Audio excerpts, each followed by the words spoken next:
We are recording. Thank you. All right, well, let's get started. This is the Suamico Village Board meeting for Monday, October 7th, 2024. The time is 6 p.m. At this time, I would like to call the meeting to order. Just a reminder, anyone who comes forward to speak, please speak into the microphone, as I wasn't just doing. Provide your name and address and let us know what's on your mind. All right, could I get a motion to approve this evening's agenda? So moved. Trustee Romas has offered a motion to approve the evening's agenda. Is there a second? Second. I have a second. I was looking that direction. I have a second from Trustee Andrews. Any other further comments or questions? Hearing none, all those in favor, please signify by saying aye. Aye. Aye, and those opposed. Motion carries. We are 5 this evening, 5-0. Let's stand and say the Pledge of Allegiance. I pledge allegiance to the flag of the United States of America and to the republic for which it stands, one nation, under God, indivisible, with liberty and justice for all. Okay. Item number 5 this evening is a public appearances. So for public appearances, this is meant for anyone in the audience who wishes to come forward and speak to an item not on the agenda. If you are here for an item on the agenda, we will give you the opportunity to speak if you so wish. So be aware that any item that you share would, no action would be able to be taken this evening, but it could be referred to staff for further action. Is there anyone in the audience who wishes to come forward and speak to an item not on the agenda? Please come forward and provide us your name and address and let us know what's on your mind.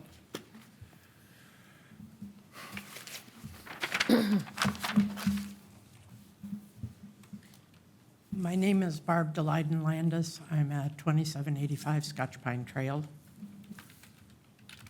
Full disclosure, I don't get into political discussions with anyone. I throw all advertisement away, doesn't matter. But this one brought very big red flags and attention.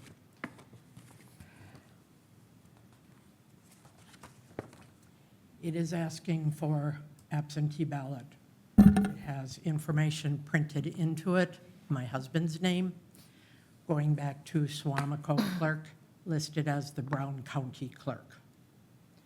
So it drew a big red flag that probably spam junk, but the fact that it's requesting absentee ballot filled in information. And it makes the appearance it is endorsing a candidate.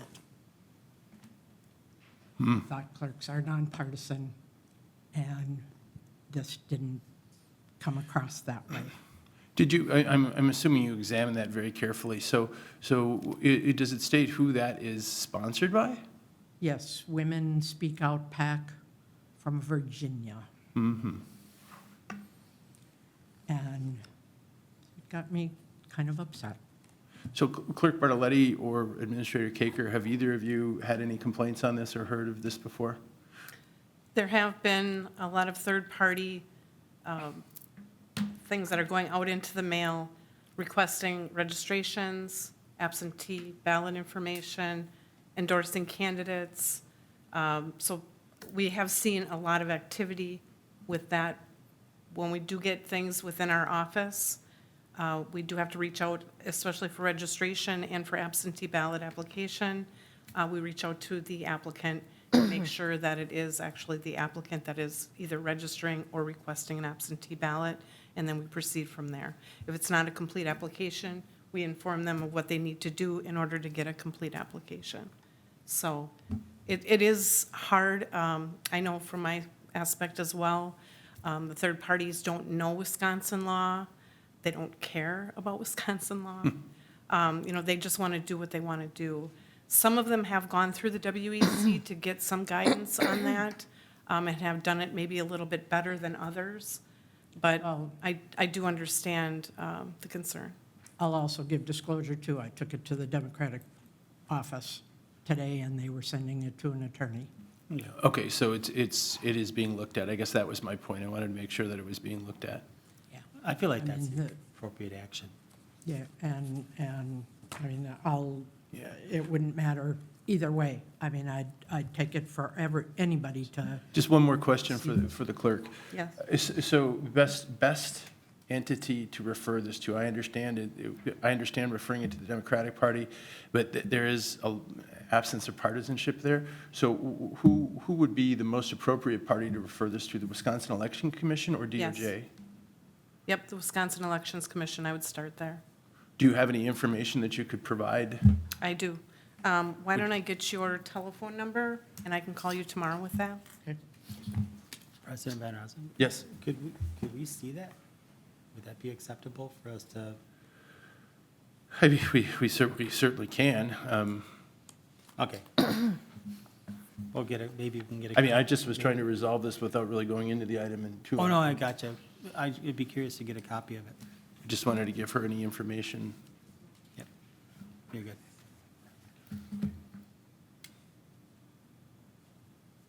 Disregard. Never. Overlook. Cancel. Anything else? No. No. Well, thank you. Yeah, Thank you for bringing that forward. to our attention. Anyone else in the audience who has an item that they'd like to speak to, not on the agenda, this is your opportunity to come forward. Very well, seeing no one, we'll move on. Item number 5 this evening, or rather, item number 6, is a presentation from Brown County Sheriff's Office, the 2025-27 contract. Administrator Kaker and Chief Deputy Broadbeck. And we'll invite Deputy Pisani as well. I didn't even recognize him. Thank you. He's wearing the wrong color combination. So we are currently in the final year of a 3-year contract with the Brown County Sheriff's Office for police services. The Sheriff's Office has submitted a proposal for the years 2025 through 2027, maintaining the existing service model, which is 1 24/7 patrol deputy and 3 directed enforcement officers. The baseline cost of the contract is proposed to be about 6% higher in 2025, with 4% increases in each of the final 2 years. As with the last contract, body and squad cameras are an additional cost. The Sheriff's Office has proposed about $30,000 in 2025, with the cost yet not determined for 26 and 27. Chief Deputy Broadbeck is here tonight to answer any questions you may have, as well as Deputy Pisani. And the board could act tonight to either approve or reject the Brown County Police Services Agreement. And with that, I'll kick it to the board for any questions for either myself or the gentleman in front here. Absolutely the same thing we have, right? Just more money? Yes. Okay. Essentially, not to go too deep into it, the major cost increase are wages and fringe. Okay. We have the same thing. So that's the difference when we look at this. So additional charge for body and squad cameras listed $30,251. In 2025, 4,000 was phones, and then that compares to $18,448 in 2024. That's a pretty significant increase in 1 year. On the, Additional charge for body squad cameras listed as $30,251, and it states here that this compares to $18,448 in 2024. I might be missing No, something. you've got it. And Chief Deputy Broadbeck, you might recall that last year initially it was set for 26,000, and it was subsidized by, was it the Packers or it was Yeah. some other entity that subsidized that cost? Maybe we're no longer seeing the benefit of Okay. that. with the initial contract, thank you, the Packers contributed, however, we wanted it broken up. Sure. So we had the breakup to cover a 3-year contract for all of our villages. So it was 100% of body camera in year 1, and then 50% in year 2 and 3. Okay. That money is done. Thank you. That explains it to me, for me. Administrator Kaker, the percentage of our overall budget, so as I looked at this and just in my estimates, so is this roughly, this contract represents roughly 22% of our overall Suamico budget? For the general fund budget, yeah, that sounds about accurate. Okay. And one last question, and then I'll gleefully turn it over to someone else. Could you just go over in terms of shifts, how many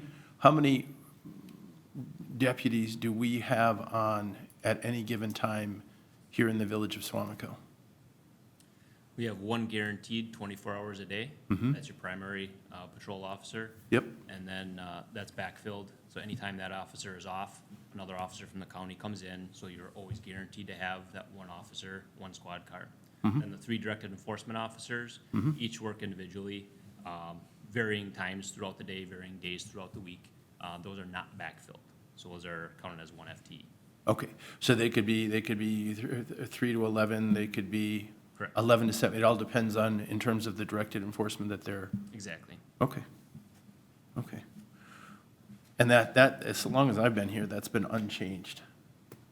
I mean, that's what we've always had. Do you have any idea, just off the top of your head, without going into numbers, the overall level of criminal occurrences in the village of Suamico? Up or down? I wouldn't have those numbers, Okay. unfortunately. Okay, that's all right. Thank you. That was a good, you answered my questions. Anyone else? The other question I'd have is, have you just seen a change in calls over the years? I mean, like the fire department, we've seen, more and more calls. Are you seeing that happen here in our village also with police protection? Well, every year is going to be different, and unfortunately, I don't have those Yeah. numbers in front of me. There are some years that have far less call volume. You're looking at, 2019, 2020, 2021, compared to, Yeah. 2018, 2017. Those numbers are going to be completely different. So it all depends on the community. Yeah, I mean, I think the last administrative update that Administrator Kaker provided had a breakdown of, the various calls that have been taking place. I'm just wondering, over the course of time, what's that trajectory? Does it follow, a national average, or are we somehow living in an anomaly of some sorts? So, just future. Another thing to look at, and Mark can get the stats if you're looking for a period of time. He's able to research or pull that up fairly easily. But that one thing you're not going to be able to see is the amount of time it takes to complete a call or to complete the paperwork is far greater than it used to be, than just the technology stuff, downloading cameras or cell phone data. People are able to provide you their own camera footage, so there's a lot more that goes into a report. Used to be, getting off topic, but an OWI used to take hour and a half, and now that's like a 3.5, 4 hour process.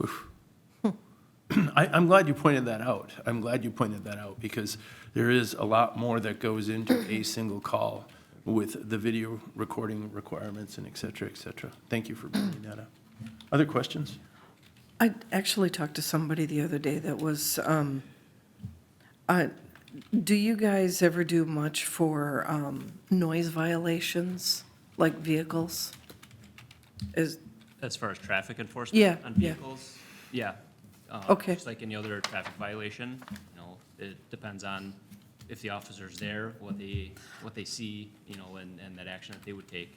You can't do it where you aren't? Exactly. Okay. I could give you an idea where if we talk one I'll of take these. that. Probably Thursday. Okay. Okay. Anyone else? Any other comments? I do, just a quick question.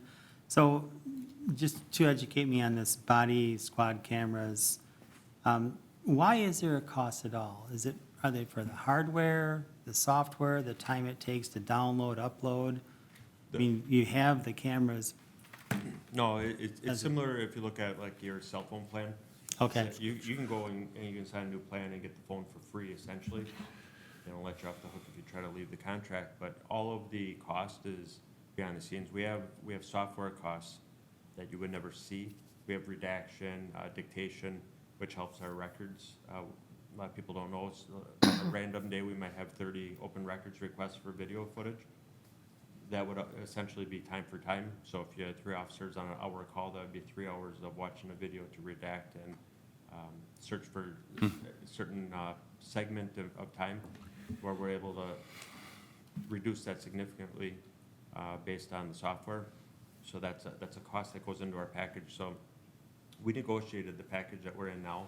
It's a 5-year deal for almost a year to try and get the best cost we could. And now we're starting, we have our first meeting scheduled. I'm not sure when it is, next week or 2. to start for the next contract about a year ahead of time. So we will go through every line and make sure we're not only getting only the services we need, but the best price on them. But yeah, there's a ton of cost in storage, and anything related to the records or releasing them is very expensive.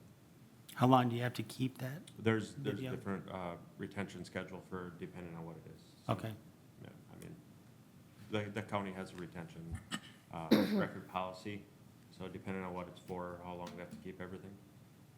It's just cloud storage, but we have different levels of cloud storage. Some cost less if it goes into cloud. I don't understand it all, but. no, that's fine. That answers the question, because I was obviously, it couldn't just be the hardware. No, Right, the so, hardware yeah. is by far the cheapest part. In fact, we're getting new body cameras because that's part of just like you would with a cell phone, at 3 years, we get new rotated out. Tasers is the same thing, I think that's at 5 years, they rotate out, but it's essentially a long-term lease. Okay, and if, so we would be paying for the body cameras for a DEO. Do we also do it for the 24/7 squad? Okay, And and, every officer, so when you look on your Okay. contract, every officer position that you're paying for requires all that equipment. okay. So 2024 is 1.2 million roughly, 2025, 1.3. What was, do we know offhand what 2021, 2, and 3 were? Do we have that information handy? It's right here. I might, Oh, excellent. I thought 23 to 24 was about a $33,000 increase. And from 2019 to 2022, it went from 1.1 to 1.19. So it's definitely moving up. Well, we had an introduction of the body cameras. That was partially subsidized by the Green Bay Packers, but I think it was still a significant cost for the village as well. And I think we had a new squad in there. Squad wouldn't have been included No. in the contract costs. Okay. But Yeah, you're right. I throw in there too that, you know, the last time we negotiated a contract was in '21, and we really didn't see any impacts of inflation yet. yep. And so this is the first contract over the last few years that we're now getting the hit of that inflationary increase. To speak to that, for the last contract, the wage was at 37.48, the average for the patrol officer wage. That was set contract settlement between the county and the non-supervisory union. The top pay in the last year of that contract was actually $40.06 for, so about $2 lower. So it was the best estimate at the time. The county was actually taking a hit with all the contracts because it wasn't known at the time of negotiating. This time we have the agreement prior to drawing up the contracts. It is higher than it's ever been, as far as I remember, as a 4.25 per year. So I've never seen that before. If I were to look at a pie chart, last question. If I were to look at a pie chart, you mentioned that wages and fringe in the beginning were the biggest driver of this, and that makes some sense, because we pay for the squad car, right? If I were to look at a pie chart, the amount of that, say, for the 1.315 million, what percentage of that chart would be for wages and fringe, roughly? Not exact, just roughly. 30%, 50%, Far 70%? more than that. Every number on here is dictated by that number.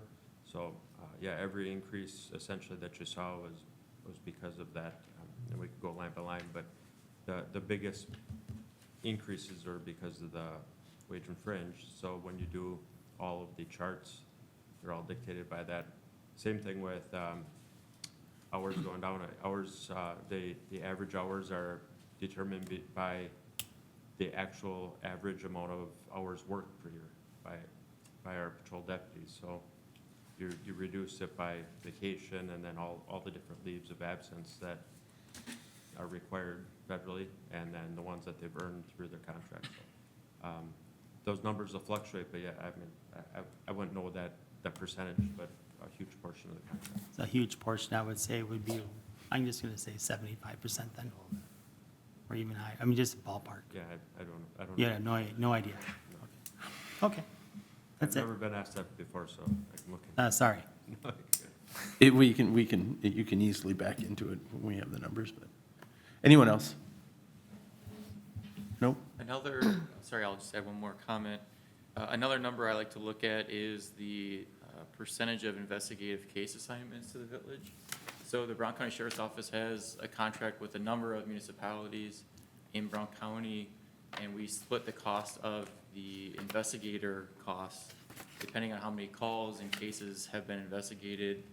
And they usually look at the last 3 years of data to figure out what that percentage is for your next contract. Our previous contract had our percentage at over 10%, and that's down to 7.94%. And what that tells you is that there's been a higher percentage increase in investigative cases in other municipalities than in Suamico. So now we're paying a lower share of that cost of the investigators, which is a good thing for us. That is a good thing. Okay. Anything else for the chief deputy or the deputy? No? Thank you. Gentlemen, thank you. Thank you. Is there anyone who would like to offer a motion? I would like to make a motion to table this decision until the next meeting so that we have an opportunity to discuss this more thoroughly at the budget hearing on Thursday. Okay. Is there a second to that motion? What are the ramifications? So if we is there any impact if we would allow this to go to the next No. meeting and have this as part of our full discussion? No, none. Okay, I'll second it. okay. Trustee Eckert has seconded the motion by trustee Romas to delay approval of this until our next village board meeting following the budget meeting. Any other further discussion or questions? Can we give an opportunity as well for them to respond to the question regarding the statistics?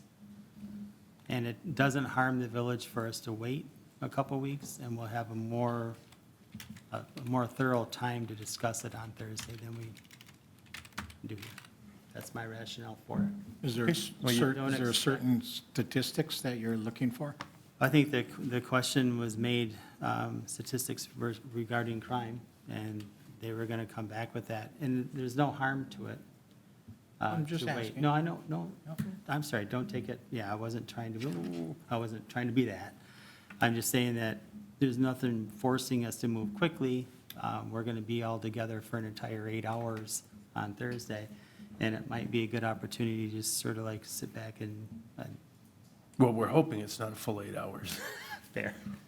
But, Can I have the gavel that day? yeah, you can have it, you can move it along. And in realistic. So just one thing to point out, so it was pointed out by Administrator Kaker that the investigative portion of the contract has been reduced by 3%, so from 10% to 3%, so that would, A little over 10% to 7.94. okay.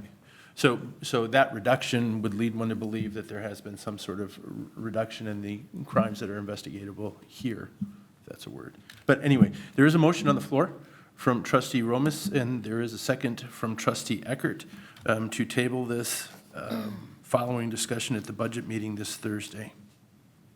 Any other further questions or discussion on that matter? All those in favor? Aye. Aye. The motion carries 5-0. Okay, thank you. Thank you. Thank you. Thank you, gentlemen. All right, we are on to this evening, item number 7, which is the consent agenda. Previous minutes of the village board dated September 16th, 2024.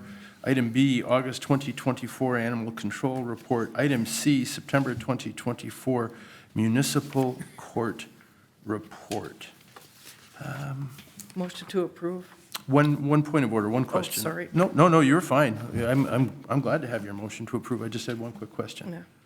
Yeah. So one quick question on this, Clerk Bartoletti.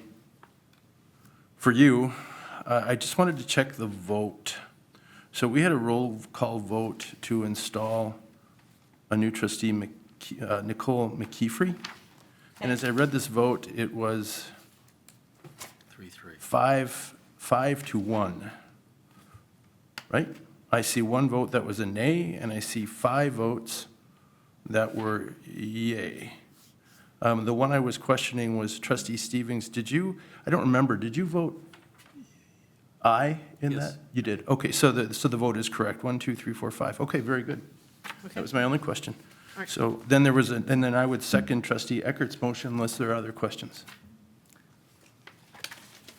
So trustee Eckert made a motion to approve the evening's consent agenda. I have offered a second to that item. Any other further questions or discussion? Hearing none, all those in favor, please signify by saying aye. Aye. And those opposed, motion carries 5-0. Very good. Administrative items. Item 8A this evening is the Sheedy Farms Third Edition Development Agreement. Administrator Kaker, if you would. Thank you. So as a condition of approval of the Sheedy Farms Third Edition plat, a development agreement was required, and included in your packet is a development agreement that would satisfy this requirement. It's essentially the same development agreement as the second edition, which you passed a number of months ago, but obviously with the new plat and the cost estimates are updated. Are there any questions on the third edition development agreement?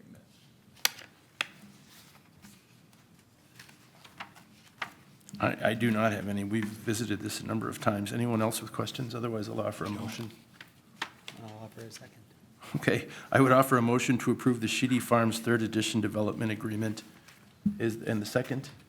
And I have a second from trustee Romas. Any other further questions or discussion? Hearing none, all those in favor, please signify by saying aye. Aye. Aye. And those opposed? Very good, motion carries 5-0. All right, item 8B, Village Board of Trustees Code of Conduct. Administrator Kaker. Thank you. So President Van Rossum requested some examples of codes of conduct for elected officials. I have included 4 examples in your packet from other municipalities in Wisconsin, and I'll defer this conversation back to the board on how you would like to proceed. A quick point of clarification, the subject of the memo should be. Yes. revised. Okay, Okay, you got it. Thank you. you're welcome. So we currently have nothing on the books with regard to code of conduct for elected officials. We do have something in our code, but it really relates to a code of ethics. Okay. And that one's more statutory, driven by the Correct. state, yeah. So I'll give you my 2 cents. I read through all of these agreements, the ones that were provided here. And there were a couple of points that stood out to me because they were common to the majority of them, and maybe in some way we could incorporate them here. The Eau Claire and the Green Bay both had an item on here on civility and decorum with public meetings and individual encounters. That was, bear with me a minute here. Page 3. That was section 2, item B in the Eau Claire area, and it's very similar on the Green Bay plan. Specifically, what caught my interest and what I think we could, I would like to see us incorporate from my standpoint. This goes into civility and decorum and discussions and debate amongst ourselves, and occasionally, well, we might get a little Passionate. passionate, I'll use that word, with each other in terms of arguments. I think for the most part, most of us are fairly well-behaved. The big piece that I saw that really I thought was important was how, and this is pertinent to the discussion that we have, interaction with the outside world, interaction with citizens and constituents. And you could extend this to staff as well, who, by the way, much of our staff also live within the community. So that piece goes to, however, and I'll quote, however, this does not allow council members to make belligerent, impertinent, slanderous, threatening, abusive, or personally disparaged comments in public meetings during individual encounters or at any time while acting in their official capacity, shouting or physical actions, et cetera, et cetera. You can read the rest for yourself. So I think that having that as a statement within, you know, how expectations for an elected official, I don't see how that could be construed as harmful in any way. So that would be one item that I would like to see potentially added. And then one other one would be it is item number 2. I'm going to refer to I'm going to go to the Green Bay version. So the Green Bay version that we have, there is item number 2, talking about expression of individual views. And I feel very strongly about this.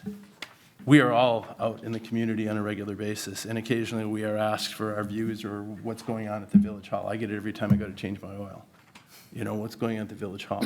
It's really important, and I try to go out of my way to make sure that when I express something, it's either something that's been decided or make sure that it's either referenced as an opinion, but definitely, and you've heard me here in front of this board, I try very hard to make sure this is one person's opinion and one person's vote, not everyone's. I think that that's the other piece that I would like to see added, because I think the situation that has come forward to us has precipitated this had a lot to do, had a lot to do with a person expressing his personal opinion. Well, I think we need to have that on the books, that expressing your personal opinion once you're an elected official and sitting up here and responsible for the reputation and the village as a whole, sometimes you got to be a little bit more conscious of that. Those are the 2 items I saw. You're saying within a meeting or outside of the meeting? Expression of individual views outside of a meeting. So the expression of personal views, meaning, let's just say hypothetically, I'm having a conversation with someone about, I don't know, a barn, a historic barn. And I say, well, rather than having to, deal with what we have to deal with the barn, I'd rather burn it to the ground. That's my personal viewpoint, right? And I should make that clear that that's my personal viewpoint, so that it's not construed that it's the village's viewpoint. And that goes for everything else, right? Taxes, school district, right? All of those things. So I just think that when you have a process and you have it documented, then you can have an expectation that people follow that process, and you have something that you can refer to. Without anything documented, without anything written down, we don't have anything. It's the Wild West. But even with all this, because you could pick this apart and say, I called you Sky instead of President Van Rossum, I would be technically violating this code. And if you and a couple other board members didn't like me, you know what I mean? I don't know. I mean, okay, let's say we have this in place. What would we be able to do beyond that anyway? I mean, maybe if it's a legal matter, we don't have that authority. If it's, So I would just, 2 things. I would not incorporate the piece that you asked for in there. I think that these policies, while they're good for Green Bay and they're good for Marshall and Eau Claire, I don't think we need all of that. And that's not who we are as a community. but I mean, even expressing an opinion outside of here. That's great. I think people should express their opinions outside of here. They may need to make it clear that it's their opinion, and so it's not construed as the opinion of the board. Okay. That was my point. And as far as repercussions on this, there's this idea of point of personal privilege, which is written in here. So point of personal privilege is, should an individual feel aggrieved or a citizen feel aggrieved by comments that were slanderous, abusive, or et cetera, by an elected official, they can ask for a point of personal privilege, which is to ask the individual who they feel offended them, ask them to explain, what was the basis of their comments, or apologize. Now, the individual can choose not to apologize and not to explain their position, certainly, but that is the first point of recourse, is for the aggrieved individual to ask for a point of personal privilege.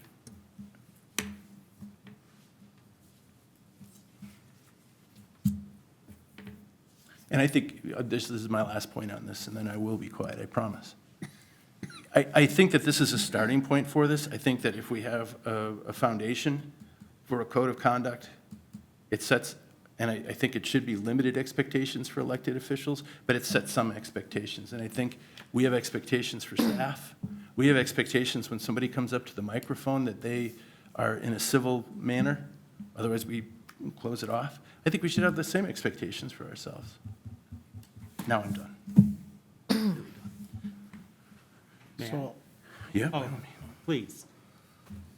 okay, so I saw a few good things from Eau Claire. I saw a couple of good things from Village of Marshall and the city of Green Bay. So I don't know if it's something that we can just all take care of tonight, or we further this and take the bits and pieces and make it happen. Because that's what I see. I think we can make a very good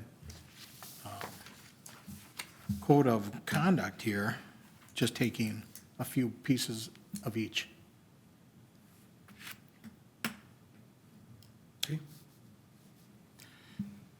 I agree. I think we should take our time and look through this. I've got, the two big problems I have with any code of conduct is who is the arbiter of what was said or done that then becomes a problem. So the arbiter would be, in any case, a vote by the board. I think that's basically what it would be. So if John Q. Trustee said something to me that I considered offensive, I would then bring that up and go through the process you had mentioned where you had that personal privilege, and so what did you mean by that? Well, I meant what I said. Okay. And then we as a board would vote. And that's the only way I see that as being functional, which then means that that individual had their opinion, but we decided as a board that their opinion was not acceptable. Go ahead. No, that's fine. Feel free. So Yeah, yeah. so I don't think we would be deciding that their opinion wasn't acceptable. It was their opinion, in if we had it, was their opinion in violation of the code of conduct? Okay, Was there the demonstration of their opinion? Because opinions you can't judge somebody on. right. And that's- Was your action is probably. So I hear you. What I mean by that is like, say for instance, I can't think of a good example, but say I made a comment to you that you considered offensive. I didn't consider it offensive when I said it. Hey, you're looking good for an old man, right? Say for instance, you're like, that was rude, And then you bring that up and a group goes, well, that was pretty rude. I mean, doesn't he know that maybe I didn't know you had something going on, right? So the board would then take a comment or a statement that was not meant to be offensive at all and bring it up as an issue, right? So that's a very slight way of looking at it. I'm always concerned with limitation on speech. Anytime we get into a group and we make a decision regarding that, it concerns me. The other part is the consequences. I do not believe there should be any significant consequences. Like looking at the possible penalties and sanctions, the informal and formal censure would be the end of it to me. There couldn't be any more than that, because then we're acting like a court at that point if we impose penalties. My personal opinion, looking at all of these, is I prefer the Shorewood Hills version, which is essentially a pledge of civility. Well, the reason I like that is that when a person comes into office, they might not know, to your point, that when I speak for the board, not myself. They might not know to make it clear to a constituent or to a group that, and I'm saying I would like to, I want to see a traffic light at that intersection near Chambers. That they make it clear to that's just my opinion, et cetera. So, and I'll leave it at that. My opinion is that I prefer a pledge where we endeavor to act in a civil manner. Because frankly, when it comes down to it, you've been here a long time, you've been here a long time, you've been here a long time. The time I've been here, I can only think of 2 incidents that would have driven this, and it was the same individual.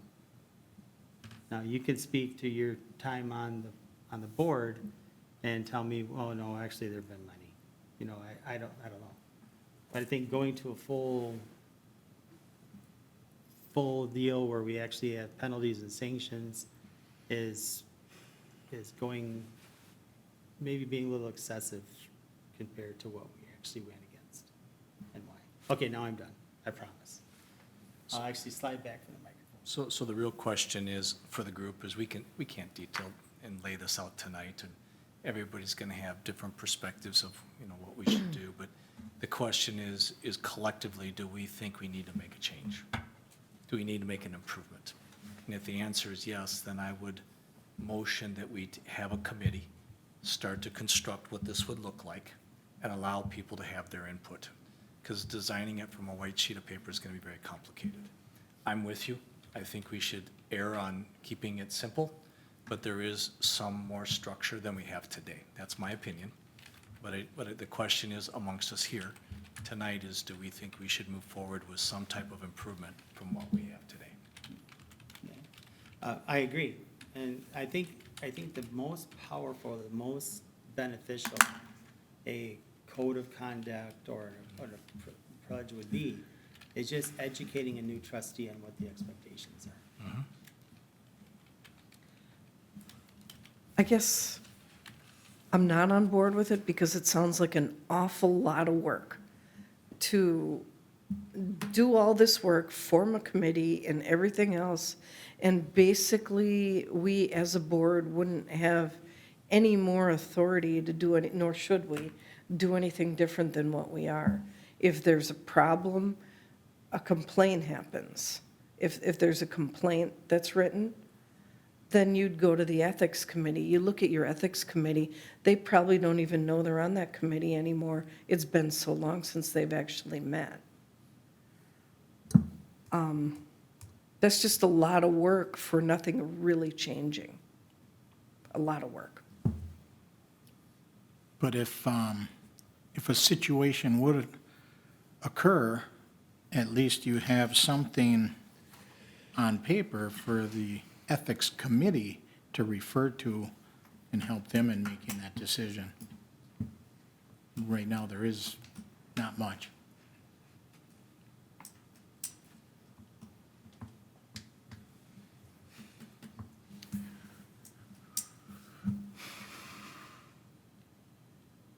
I'm taking what trustee Eckert, shared and what was shared about the number of issues that we've had, and there have not been that many issues. So I would be more, rather than going with and I kind of said this in a way, rather than going to a full-fledged policy, and I appreciate the idea of committee and input, but maybe, could we do something more like Shorewood to draft, call it a pledge if you want, a one-page pledge? And, could staff do that? And would there be one trustee who would be willing to work with staff to help, to review that draft of that pledge and then to bring it forward to the board? So I'm very cognizant about what you're talking about, trustee Eckert, about the amount of additional work and wanting to pare that back. But I just think in the absence of, when you have nothing, you have nothing. You need a foundation to rely on. And, maybe we need a very simple foundation, but I still think we need a foundation. I'd be willing to work with staff on that. And it doesn't need to be one trustee. So we have two. Our trustee Andrews, trustee Eckert, are you okay with that? With having two? Staff would be drafting something on the order of a pledge, so a short version, and then trustee Romas and trustee Stevens would work with staff to do a review of that before bringing it to the board. Yeah. Let's keep it simple. Keep it very And simple. it'll be in Latin. I guess, what was that? It'll be in Latin. Oh, okay. Not long, though. I guess I don't know. It would be more than That'd be a good we reason to have. be on the committee, though, if I may, Well- if I may speak to you directly. You know, give it a chance to say, this is my problem with this, this is why I don't like this, period. Okay, I'm not going to be in that committee. all right, that's, I'll be stealing man on that. So I think that could be just something taken off the Shorewood, taken off of the discussion and the notes that we've had this evening.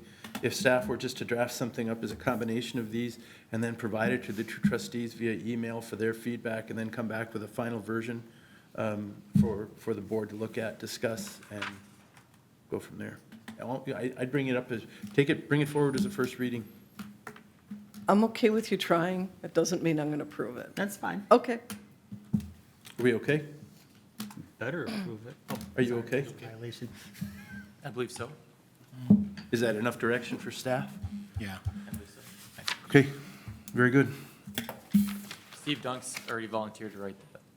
Oh, good, Must even have, better, He's a must poet. have been a very enthralling discussion. We lost half our audience. Careful what you ask. yeah. Yeah, we're out of here, We're going to have to liven this up a little bit. Okay, we need a good fight. item 8C this evening is review of potentially dangerous dog appeal process. Administrator Caker. All right, thank you. So stemming from our recent appeal of a dangerous dog designation, there was some interest from trustees about possibly moving the actual appeal process to the Public Health and Safety Committee, similar to sex offender residency appeal requests. And another talking point was about implementing some kind of option for removal of the designation in the future. And that would require a change to our code via an ordinance if desired. And so I'll hand this back to the board for discussion, but happy to try to answer any questions that you may have. I would like to see it move to public health and safety, and that being the final recourse for this. And then I would also like to, as part of that first discussion with public health and safety, is what's their opinion on this 18 months owner, can provide. There's going to be two pieces to that. It's going to be public health and safety weighing in on what they feel, how they feel about this contingency, whether this is something that they feel is a good thing or not. And then if they would approve it and say, yeah, I think we should do that, the other thing I want to know is from a legal standpoint, what that does from a liability perspective for the village. Those are my thoughts. I guess that my thought would be liability on the 18-month thing, because often it's not the dog's fault, but the owner, which you mentioned. And do we really need to be responsible then for what those owners do in the future? I don't want to be. We don't want taxpayers to be, right? No, no. Okay. Yeah, I favor going to the health and safety with this, with just what you said. Others? Is that going to be the final, is the idea that the Health and Safety Committee would be the final determiner of whether or not? Yes. And do we have precedents for that? Like you mentioned the sex offender thing, does the sex offender? It says here, the Village of Bellevue leaves it to the village board, Village of Hobart leaves it to the village board, Village of Ashwaubenon puts it into the hands of Public Works and Protection Committee, City of Green Bay Protection and Policy Committee, City of De Pere Board of Health. I mean, does Suamico have precedents for that? It would be the Sex Offender Residency Appeal Board. That'd be the equivalent. Okay. So health and safety would operate in that manner, essentially for the dangerous. If that's what you like. Under this concept. Oh, so you want health and safety to make that determination instead of us? Right, it wouldn't come to the board, it would go to Public Health and Safety. They would render a dangerous dog pronouncement or rescind it. They would have that authority. And, sorry to interrupt, so another discussion point on that is if you would like the health and safety to be the final decision maker on that, like you do for the Sex Offender Residency Appeal Board, wherein if you are a sex offender and you're denied at the board, the sex offender board level, you can't appeal to the village board. Your appeal would go to circuit. And is that how you'd like this process to go to? Or if someone is denied their appeal of a designation of a dangerous dog, can they appeal to the village board? You do the same process anyway? Or do you want the village, the public health and safety to be the final decision maker from the village standpoint? My thought is to have public health and safety be the final decision maker. We don't need to repetitively go through this over and over. The reason it's going to public health and safety is because it's a public health and safety issue.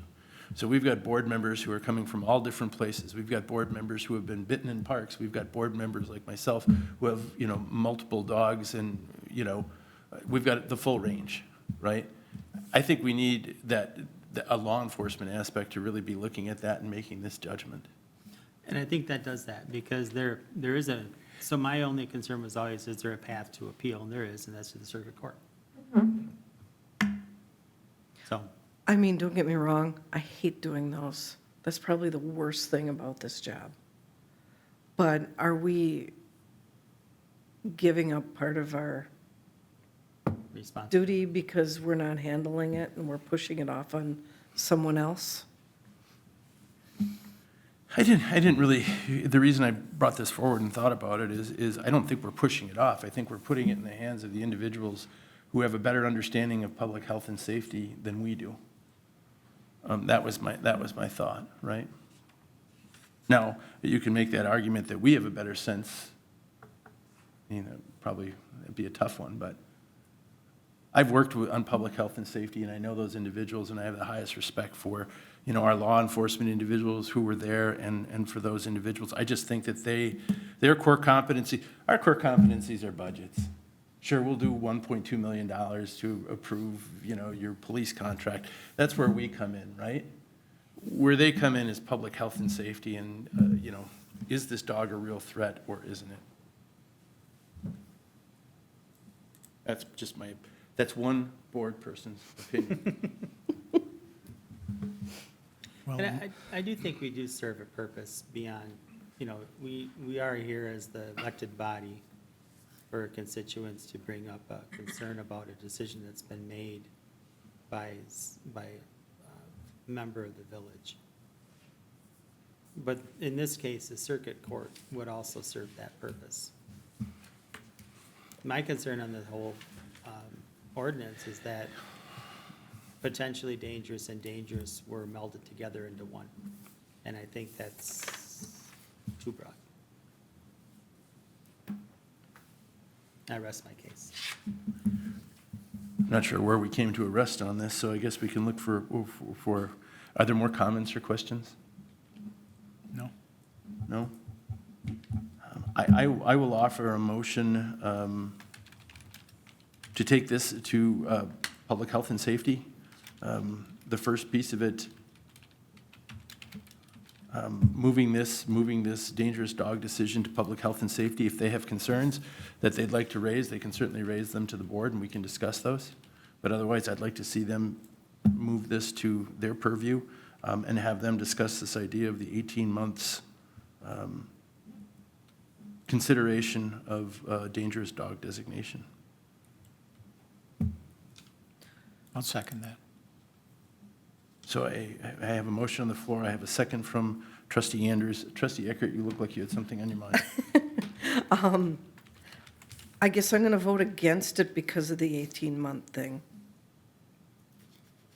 Well, they're going to come back to us and talk to us about the 18 months. We just want to get their feedback in terms of, Of the whole thing. Right. I mean, I guess I'm okay with them looking at it and coming back to us. I am okay with that. on the 18 months. On the, oh. You can vote against it. I mean, that's Because the motion on the floor right now is to delegate this to the committee. including review of the 18 months. But they would have to come back to the board for approval to change that 18, to change that ordinance. So just That's an ordinance. to make sure that I understand what you're going for here, are you asking public health and safety to consider being the ones to take on these appeals? Or are you making that decision now and directing me to prepare an ordinance that would then Yes, change this process? yes. Okay. Not asking public health Not and safety for their opinion. We want to move this to public health and safety. And then we would be asking their input on the 18-month. Okay. Then that would come back to the board for either denial or approval or review, depending on their recommendation. They recommend against it, it's probably dead in the water. Does that clarify it all for you, Trustee Eckert? Yeah. Okay. Others? So the motion on the floor is to designate public health and safety, I'll summarize, designate public health and safety to be responsible for the determination of dangerous dog designations within the village of Suamico. That was the motion I made. That motion was seconded by trustee Romas. Nope.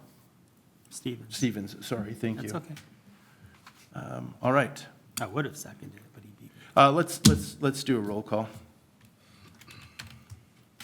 Just 'cause we Trustee haven't had Andrews? one. Aye. Trustee Eckert? Nay. Trustee Gomez? Aye.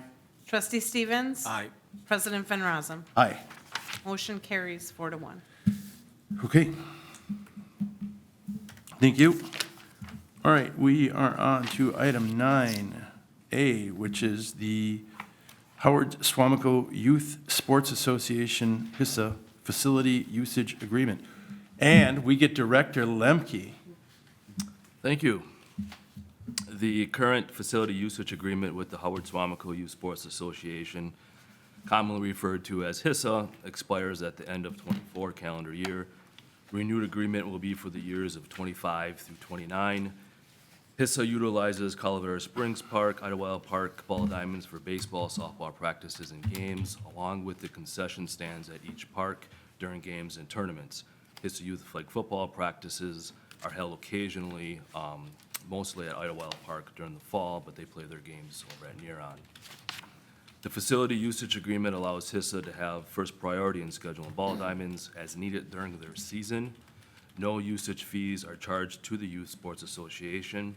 Since 2022, HISA has contributed to the following park projects: the Calavera batting cages, two batting cages, dugout improvements on 5 diamonds, Idlewild storage shed driveway, Idlewild outfield fencing on diamonds 1 and 2.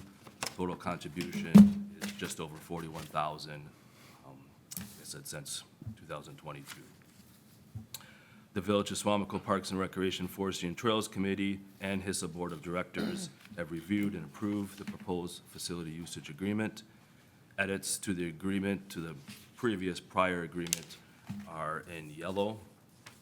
And I'll just draw your attention to the change with the applying to the Parks Recreation Committee and Recreation Director in Suamico. It previously read Village Administrator.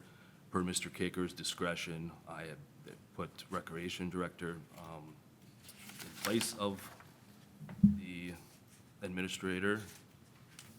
And the other one was just changed in Nearon Sports Complex. It still had the prior name of that park.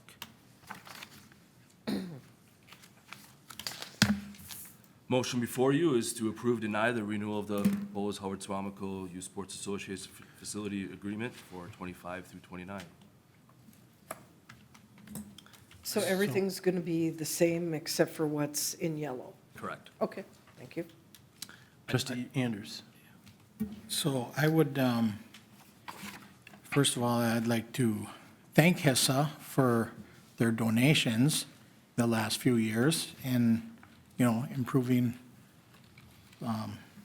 helping us improve things in our parks. And, in the audience here is Mike Simons, who is a large part of HISA. And are you still the president? And he's still the president of HISA. So I just wanted to offer that thanks to that stuff. And then if others have comments, but otherwise I'll make a motion to approve the renewal of the proposed Howard Suamico Youth Sports Association Facility Usage Agreement for 2025 through 2029. I'll second that. All right, I would also offer my thanks. We have a motion on the floor from trustee Andrews to approve the renewal of the proposed Howard Suamico Youth Sports Association Facility Usage Agreement for 2025 through 2029, and that has been seconded by trustee Romas. Before we vote, I just have a quick question, is, I noticed, I'm sure our attorney has reviewed this, but in today's world of liability, the $1 million liability seemed light for me. And I just I'd like to get some of your perspectives of that. Is our risk, is that enough liability coverage for the activities that are happening there, plus the village's liability insurance?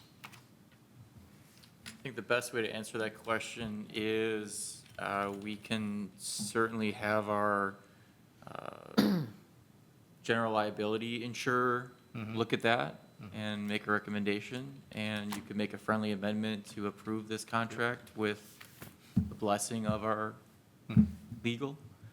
I wouldn't be able to answer if 1 million is enough. Right. That's a little subjective. I would support that. I would just want somebody to look into that to make sure that that's adequate coverage. Yeah, it wouldn't be our village attorney, it would be our general liability insurer that would give us that. So are you making, so you've put that request into the village administrator. Are you requesting an amendment to this motion? No. Okay, so that's just an aside point. So you're willing to accept the motion as is? Yes, I am. Okay, very good. Isn't the insurer automatically going to say you need more? I don't think so. Okay. No. But they may have some reference as to what they see as a normal coverage. And if it's grossly under normal, then they could make a recommendation. to increase. Just for the next meeting, put that as a point to report back on, and then I think we're good. Okay. So we have a motion from trustee Andrews to approve the contract, and we have a second from trustee Romis with the note back to administration on insurance to report back to us. Any further discussion or questions? I guess, this being a contract, I'd like to also do this as a roll call. Trustee Eckert, Aye. trustee Gomez, Aye. trustee Stevens, Aye. trustee Andrews, Aye. President Van Rossum. Aye. Motion carries unanimously 5-0. Very good, thank you. You have a comment? I just want, I'm going to sneak out of here, but I just want to thank you all for your support over the years. Things have been going on greatly. We do serve over 600 boys, over 600 girls, baseball, softball, and over 600 boys in baseball, 600 boys now playing football, and over 400 girls in softball. Howard Suamico children in our community. So thanks for your support. Kudos to Nick. He's been outstanding. We worked with the last 3 years, a great liaison and advocate for our program. So he's doing a great job. So for what that's worth. Thank you all. Thanks for everything you do. Thank Thank you. Thanks, Mike. All right, we are off to item number 10 this evening. Item number 10 is a planning and zoning item. This is ordinance 2024-12, amending the Suamico Municipal Code, Chapter 2, General Government, and Chapter 16, Building Code, eliminating the Design Review Committee. This is for zoning administrator Dunks. Yes, we did discuss this at the September 16th meeting with the resignation of trustee Schneider. He was the trustee that was acting since we made the design review changes back in 2015, I think that was, to the three-man or three-person board that we reviewed everything electronically. We've never rejected anything, so our code does cover most of the stuff there. It shouldn't create any additional problems. So you can see we had to do the 2.07 to eliminate the design review committee, but the actual ordinance in chapter 16, the building code, just has a few tweaks to it, eliminating the design review committee and putting the zoning administrator in there. It still has an appeal process to the village board, should they not like my decision. So, Okay, this is so the first reading. being that it's just the first reading, I noticed we need to make a change on the last page where it is, Yes, I got Mr. Stevens in there now, okay, instead of Rodden. instead of Rodden, yes. Yes, I did correct that already Okay. in the packet, but this one was already out to you people. I saw that today. Okay, that's all I had. Okay. Any other comments on this item? They kind of look the same. I didn't. Thank you, appreciate the compliment. All right, thank you. Item number 11 is discussion on future agenda items. Anyone with future agenda items that they'd like to? The letter that we got from the historical district on the pits, where does that come into our discussions? Is it part of budgeting? Is it part of, where does that? Yep, how do we you'll address hear that? more information on that at the budget meeting on Thursday, and he's working on getting some quotes. Oh, And that'll excellent. be An opportunity for the board to discuss that. Perfect. Any other future agenda items? Just 8 o'clock on Thursday? And it's. And bring the coffee, because it wasn't in the budget. Oh, that brings, so have you had a chance to look up how much money has been saved by not No. printing things out? No. Coincidentally and conveniently, which would have covered the coffee. Just saying. That's an. Okay, Is that in your- so do we have, are we done then for the evening? Nothing else? Then I would look for a motion to adjourn. Move to adjourn. So I have a motion from trustee Romas to adjourn this evening's meeting. I will offer, trustee Andrews will offer a second. Second, yeah? All those in favor of adjourning this evening's meeting, please signify by saying aye. Aye. Aye. Those opposed, motion carries 5-0. Thank you, everyone. Thank you, persistent audience members.